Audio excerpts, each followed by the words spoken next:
지금 방송을 포함한 언론 환경이 우리 자유한국당에 전혀 우호적이지 않습니다. 소위 얘기하는 우파 패널들이 방송에서 대거 빠지고요. 우리의 목소리를 전달할 사람들이 하나둘씩 사라져가고 있습니다. 그렇지만 꿋꿋하게 각종 매체에서 우파의 목소리를 전달하는 한 분을 모셨습니다. 우리 자유한국당의 뭐랄까요? 재담꾼이라고 말하기에는 조금 더 깊이가 있는 것 같고, 그렇다고 독설가라고 표현하기에도 좀 아쉬움이 있습니다. 어쨌든 우리 우파의 방송 전사 차명진 전 의원님 모셨습니다. 안녕하세요. 안녕하십니까. 일단 규정을 정확히 하셔야 되는데 예. 나는 방송 전사는 아니고 예. 정치를 하는 거 말고는 다른 게 할 게 없어서 예. 정치판에 있다 보니까 먹고 살 것이 걱정이 돼서 그렇게 방송에 나가는 거고요. 우리 저 김용남 의원처럼 이 변호사 자격증 있으면 방송 안 나가죠. 그리고 또 방송에서 내가 이 살아남은 이유는 미디어 오늘 등 언론 협의회인가? 예. 그 친구들이 블랙리스트에 올린 거는 제가 8번이에요. 그러면 그 블랙리스트에 의하면 내가 당연히 잘라야 되지. 근데 그 묘하게 제가 하여튼 뭐 이 상품성이 있나 봐요. 그래서 근근히 버티고 있는데 매일매일 언제 잘릴지 모른다. 이런 생각으로 나가고 있어요. 고정으로 나가시던 프로 중에도 뭐 좀 최근에 표현이 그렇습니다만 잘린 프로가 있는 걸로 알고 있는데. 그렇죠. 예. 여러 번 몇 개는 잘렸는데, 잘리셨죠? 예, 여러 번 잘렸는데, 예, 그 중에서 하나는 최근에 이제 뭐 다 제 탓이죠. 예. 제가 그 상대 탓하겠습니까? 내가 그 상대의 그 찝찝함을 무릅쓰고 시청률을 현격히 높일 수 있는 그런 언변이 있거나 하여튼 이 스토리가 된다면 안 자르겠죠. 자, 전국 현안에 대해서 좀 말씀을 나눠보겠습니다. 그러니까 오늘 새벽 이준서 국민의당 전 최고위원에 대한 구속영장이 법원에서 발부가 됐습니다. 그러니까 소위 얘기하는 문준용의 특혜 취업과 관련한 그 녹음 조작, 그 증거 조작에 이제 혐의가 인정된다고 이릉은 법원에서 판단해서 앞서 구속이 됐던 이유미 당원에 이어서 이제 이준서 전 최고위원이 구속이 됐는데 지금의 이 사태 어떻게 더 진행될 거로 보십니까? 일단 저는 그동안 정치를 하면서 제가 나름대로 가졌던 생각이 법과 정치는 좀 분리되고 있는 거 아니냐. 우리 저 김용남 의원 검사 출신이시니까. 그래도 아무리 정치적으로 어떤 이 상황에 따라서 특정 문제에 대한 판단이 달라질 수 있지만 그래도 법적 잣대는 좀 정치적 변화에도 불구하고 좀 엄정해야 되지 않느냐, 엄정할 수밖에 없지 않느냐. 실제 그렇게 저는 믿었는데요. 저는 이제 특히 최근에 이르면서 이 검사들이 정치인보다 훨씬 더 정치적이구나. 그리고 법원도 저의 그런 의혹을 좀 벗어나지 못하는구나. 한 줄 더 떠서 법의 최후 보루라고 하는 헌법재판소도 그렇구나. 그런 생각을 저는 많이 느끼는데 그런 것을 느낀 사례가 첫째, 저는 이 박근혜 대통령 탄핵과 관련해서도 상당히 이제 법적인 엄정함보다는 정치적인 잣대, 특히 여론을 의식한 잣대가 하여튼 검찰과 헌법재판소에 많이 작용했다 보고 저 자신도 제가 보면은 이 정치를 하면서 제가 보기에는 상당히 검사가 정치적인 생각을 많이 하는구나 이런 것을 느꼈어요. 그러니까 단적으로 지금 국민의당의 소위 증거 조작 사건에 대한 수사나 뭐 앞으로 이제 그렇죠. 재판이 이어지겠습니다만 이 사법 절차가 이것도 상당히 정치적인 의도가 있다 이렇게 보시는 저는 거죠? 그렇게 봐요. 이게 일단은 뭐 추미애 전 대표가 과거에 이제 그 헌법재판소와 관련해서 행상 책임이라는 예. 아주 듣도 보지도 희귀한 못한. 용어를 예. 제출해서 사실은 그 행상 책임이 그 이후에 헌법재판소의 그 잣대의 기준이 됐어요. 이게 뭐냐면 행위의 구체적인 결과와는 상관없이 그 행위의 태도, 마음가짐, 자세 이것이 문제가 된다. 그러면은 뭐 탄핵할 수 있다. 이거 아니에요? 그 마찬가지로 그런 기준으로 주로 적용한 게 뭐냐면 헌법재판소에서 박근혜 전 대통령이 그 헌법재판소에 출두 안 했다. 검찰의 조사에 응하지 않았다. 그렇게 그것을 상당히 그 탄핵의 주요 사유로 들더라고요. 그런 것과 마찬가지로 이번에도 제가 이렇게 보니까 미필적 고의 이런 말을 또 이제 하나 꺼내가지고 쉽게 얘기하면은 이 국민의당 지도부가 이유미 씨 사건의 조작에 대해서 상당히 어렴풋이 알았으면서 그것을 모른 척했다. 이런 식으로 이제 그게 미필적 고의라고 이제 표현되는 그런 식으로 거죠. 잣대를 적용하는데 제가 그 변호사 자격증이 없어가지고 이것에 대해서 이의 제기를 하기는 곤란하지만 저는 그거 안 맞는 것 같아요. 실제 일정하게 그것이 조작인 줄 몰랐다. 사실은 물론 조작임을 검토해야 될 어떤 직분상의 책임은 있으나 모르는 거는 모르는 거 아닙니까? 그러니까 일정하게 저는 과실이라고 보는데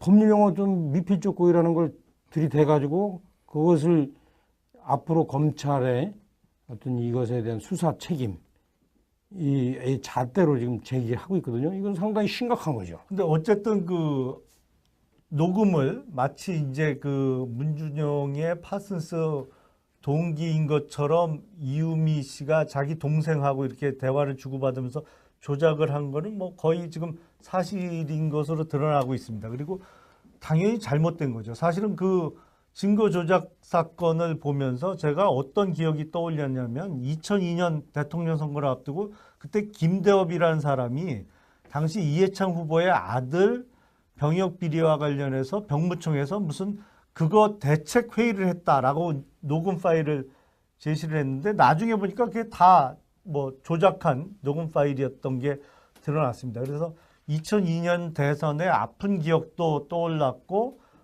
당연히 그렇게 하면 안 되는 거죠. 그건 국민을 우롱하는 거니까요. 근데 차명진 전 의원님께서는 그게 이제 지금 국민의당의 윗선에 대한 수사가 이어질 텐데 이제 이준서 전 최고위원이 구속되면서 그 이용주 의원에 대한 수사도 아마 예상이 되고 뭐 어디까지 갈지 정확하게 예측하기 어렵습니다만 어쩌면 안철수 전 후보에 대한 뭐 수사까지도 갈 수 있는데 이게 윗선으로 자꾸 올라가는 것은 다분히 사실은 정치적인 의도가 담긴 것이다. 뭐 이렇게 해석하면 되겠습니까?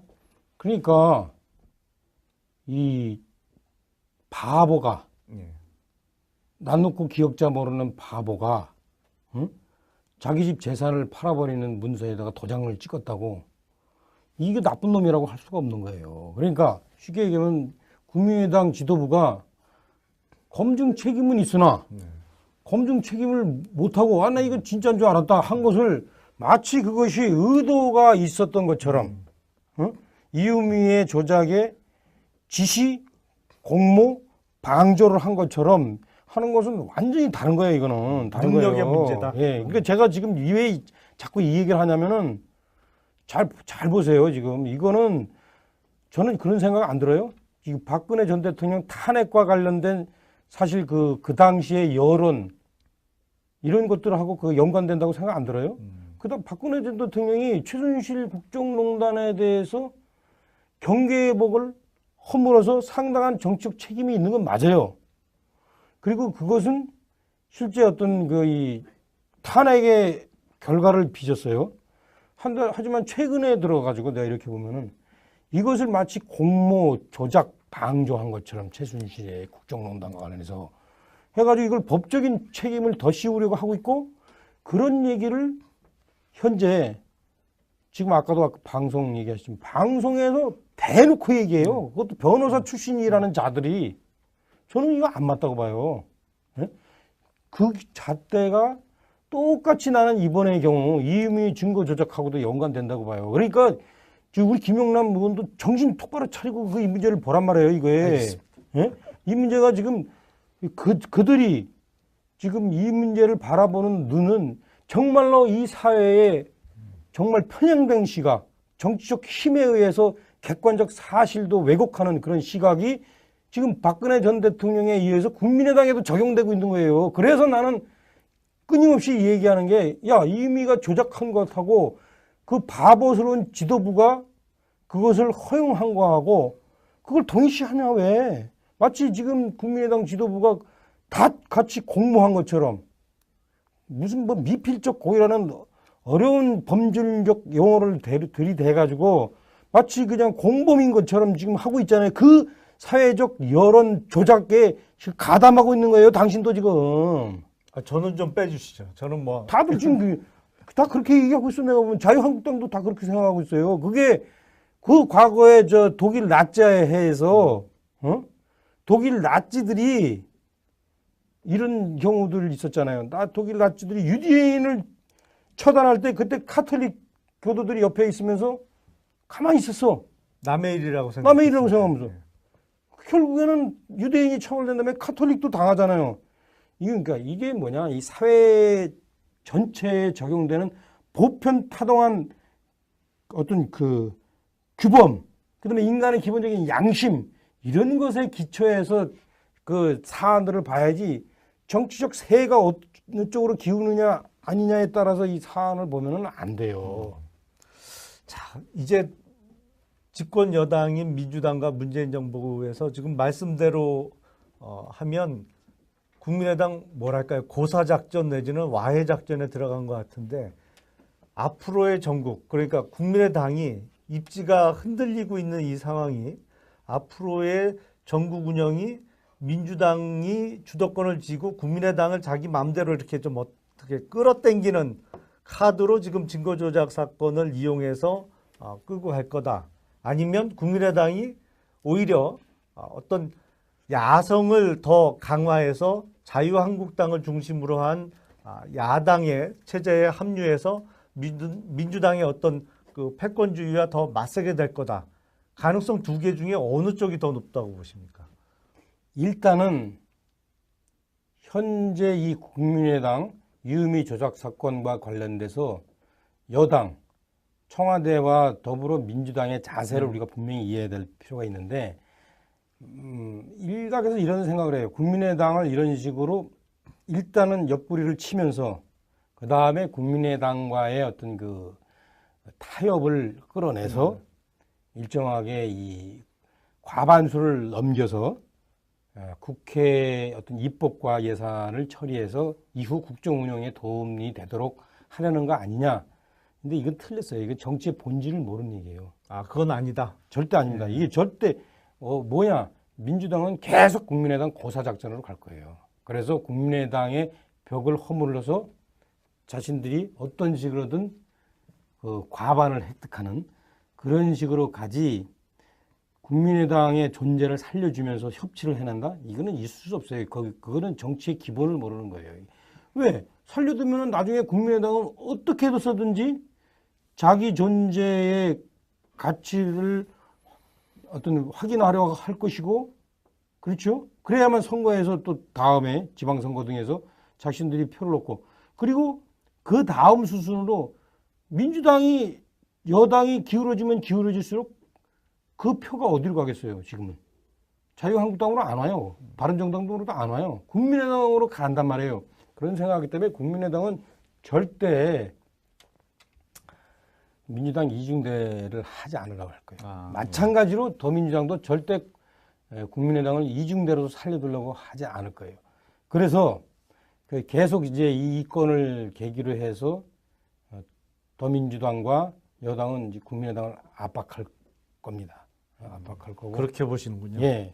여기에 대해서 국민의당이 이제 이 사법 절차가 이것도 상당히 정치적인 의도가 있다 이렇게 보시는 저는 거죠? 그렇게 봐요. 이게 일단은 뭐 추미애 전 대표가 과거에 이제 그 헌법재판소와 관련해서 행상 책임이라는 예.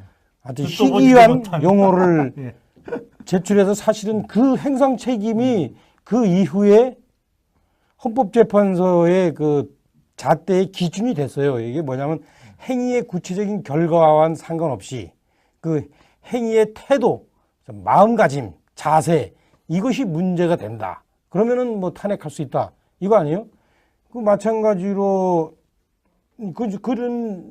그런 기준으로 주로 적용한 게 뭐냐면 헌법재판소에서 박근혜 전 대통령이 그 헌법재판소에 출두 안 했다. 검찰의 조사에 응하지 않았다. 그렇게 그것을 상당히 그 탄핵의 주요 사유로 들더라고요. 그런 것과 마찬가지로 이번에도 제가 이렇게 보니까 미필적 고의 이런 말을 또 이제 하나 꺼내가지고 쉽게 얘기하면은 이 국민의당 지도부가 이유미 씨 사건의 조작에 대해서 상당히 어렴풋이 알았으면서 그것을 모른 척했다. 이런 식으로 있죠. 이제 미필적 고의라고 이제 표현되는 그런 식으로 거죠. 잣대를 적용하는데 제가 그 변호사 자격증이 없어가지고 이것에 대해서 이의 제기를 하기는 곤란하지만 저는 그거 안 맞는 것 같아요. 실제 일정하게 그것이 조작인 줄 몰랐다. 사실은 물론 조작임을 검토해야 될 어떤 직분상의 책임은 있으나 모르는 거는 모르는 거 아닙니까? 그러니까 일정하게 저는 과실이라고 보는데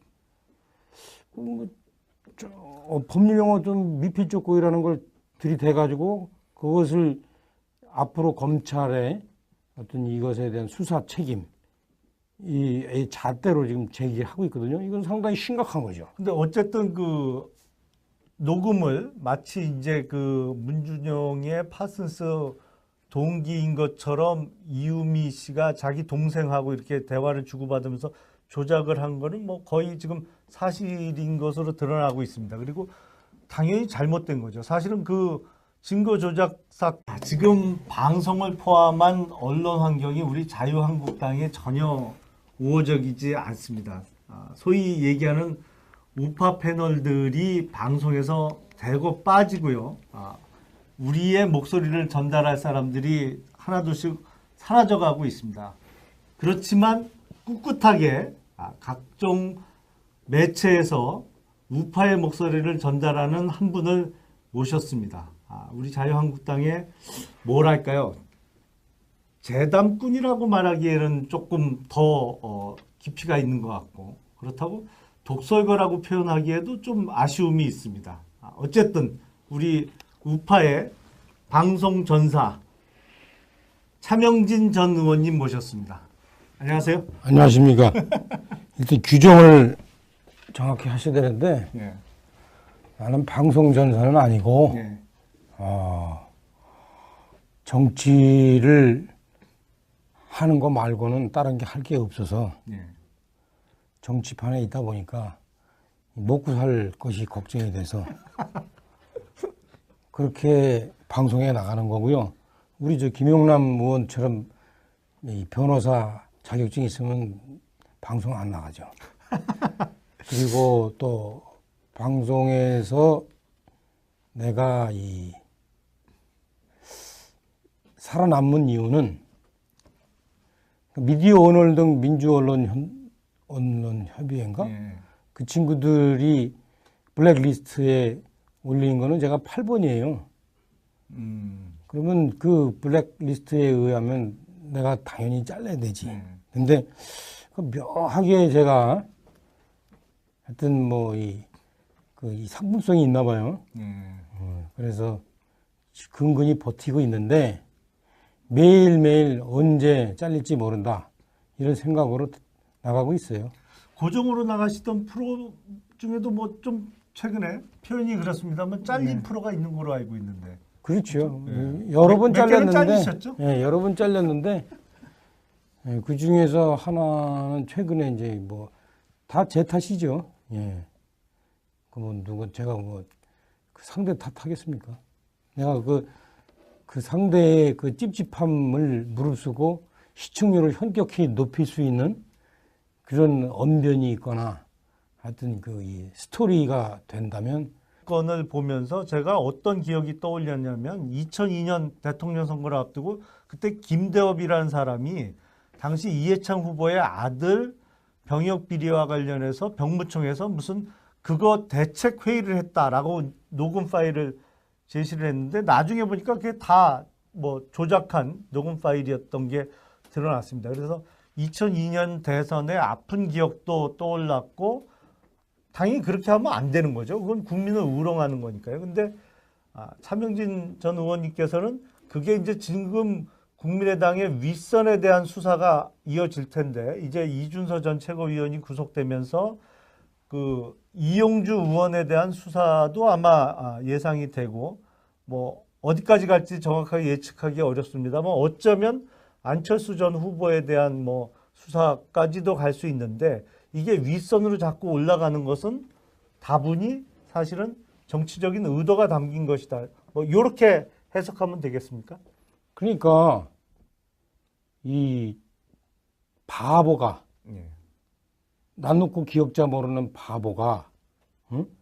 자기 집 재산을 팔아버리는 문서에다가 도장을 찍었다고 이게 나쁜 놈이라고 할 수가 없는 거예요. 그러니까 쉽게 얘기하면 국민의당 지도부가 검증 책임은 있으나 검증 책임을 못하고 나 이거 진짜인 줄 알았다 한 것을 마치 그것이 의도가 있었던 것처럼 이유미의 조작에 지시, 공모, 방조를 한 것처럼 하는 것은 완전히 다른 거예요. 이거는 다른 능력의 거예요. 문제다. 예, 그러니까 제가 지금 왜 자꾸 이 얘기를 하냐면은 잘 보세요. 지금 이거는 저는 그런 생각 안 들어요. 지금 박근혜 전 대통령 탄핵과 관련된 사실 그 당시의 여론 이런 것들하고 그 연관된다고 생각 안 들어요. 그다음 박근혜 전 대통령이 최순실 국정농단에 대해서 경계복을 허물어서 상당한 정치적 책임이 있는 건 맞아요. 그리고 그것은 실제 어떤 이 탄핵의 결과를 빚었어요. 하지만 최근에 들어가지고 내가 이렇게 보면은 이것을 마치 공모, 조작, 방조한 것처럼 최순실의 국정농단과 관련해서 해가지고 이걸 법적인 책임을 더 씌우려고 하고 있고 그런 얘기를 현재 지금 아까도 방송 얘기하셨지만 방송에서 대놓고 얘기해요. 그것도 변호사 출신이라는 자들이 저는 이거 안 맞다고 봐요. 네? 그 잣대가 똑같이 나는 이번의 경우 이유미 증거 조작하고도 연관된다고 봐요. 그러니까 지금 우리 김영남 의원도 정신 똑바로 차리고 그 이 문제를 보란 말이에요. 이거에. 예?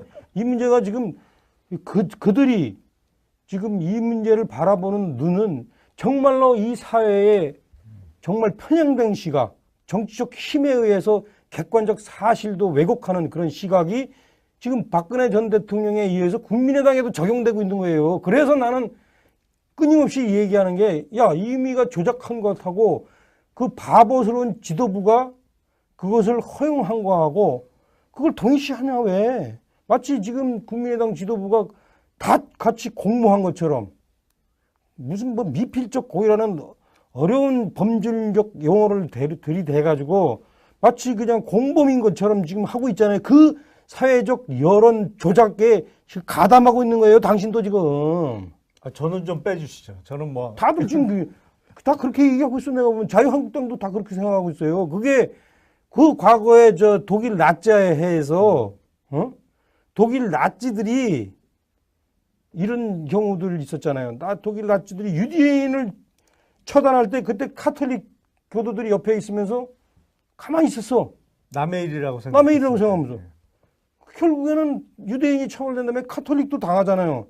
그러니까 이게 뭐냐, 이 사회 전체에 적용되는 보편타당한 어떤 그 규범, 그다음에 인간의 기본적인 양심, 이런 것에 기초해서 그 사안들을 봐야지, 정치적 세가 어느 쪽으로 기우느냐 아니냐에 따라서 이 사안을 보면은 안 돼요. 자, 이제 집권 여당인 민주당과 문재인 정부에서 지금 말씀대로 하면 국민의당 뭐랄까요, 고사작전 내지는 와해작전에 들어간 것 같은데, 앞으로의 전국, 그러니까 국민의당이 입지가 흔들리고 있는 이 상황이 앞으로의 전국 운영이 민주당이 주도권을 쥐고 국민의당을 자기 마음대로 이렇게 좀 어떻게 끌어당기는 카드로 지금 증거조작 사건을 이용해서 끌고 갈 거다. 아니면 국민의당이 오히려 어떤 야성을 더 강화해서 자유한국당을 중심으로 한 야당의 체제에 합류해서 민주당의 어떤 그 패권주의와 더 맞서게 될 거다. 가능성 두 개 중에 어느 쪽이 더 높다고 보십니까? 안 자르겠죠. 자, 전국 현안에 대해서 좀 말씀을 나눠보겠습니다. 그러니까 오늘 새벽 이준서 국민의당 전 최고위원에 대한 구속영장이 법원에서 발부가 됐습니다. 그러니까 소위 얘기하는 문준용의 특혜 취업과 관련한 그 녹음 조작, 그 증거 조작에 이제 혐의가 인정된다고 일흥은 법원에서 판단해서 앞서 구속이 됐던 이유미 당원에 이어서 이제 이준서 전 최고위원이 구속이 됐는데, 지금의 이 사태 어떻게 더 진행될 거로 보십니까? 일단 저는 그동안 정치를 하면서 제가 나름대로 가졌던 생각이, 법과 정치는 좀 분리되고 있는 거 아니냐. 우리 저 김영남 의원 검사 출신이시니까. 그래도 아무리 정치적으로 어떤 뭐 이 상황에 따라서 특정 문제에 대한 판단이 달라질 수 있지만, 그래도 법적 잣대는 좀 정치적 변화에도 불구하고 좀 엄정해야 되지 않느냐, 엄정할 수밖에 없지 않느냐, 실제 그렇게 저는 믿었는데요. 저는 이제 특히 최근에 이르면서 야, 이 검사들이 정치인보다 훨씬 더 정치적이구나. 그리고 법원도 저의 그런 의혹을 좀 벗어나지 못하는구나. 한 줄 더 떠서 법의 최후 보루라고 하는 헌법재판소도 그렇구나. 그런 생각을 저는 많이 느끼는데, 그런 것을 느낀 사례가 첫째, 저는 이 박근혜 대통령 탄핵과 관련해서도 상당히 그 이제 법적인 엄정함보다는 정치적인 잣대, 특히 여론을 의식한 잣대가 하여튼 검찰과 헌법재판소에 많이 작용했다 보고, 저 자신도 제가 보면은 이 정치를 하면서 제가 보기에는 상당히 검사가 정치적인 생각을 많이 하는구나, 이런 것을 느꼈어요. 그러니까 단적으로 지금 국민의당의 소위 증거조작 사건에 대한 수사나 뭐 앞으로 이제 그렇죠. 재판이 이어지겠습니다만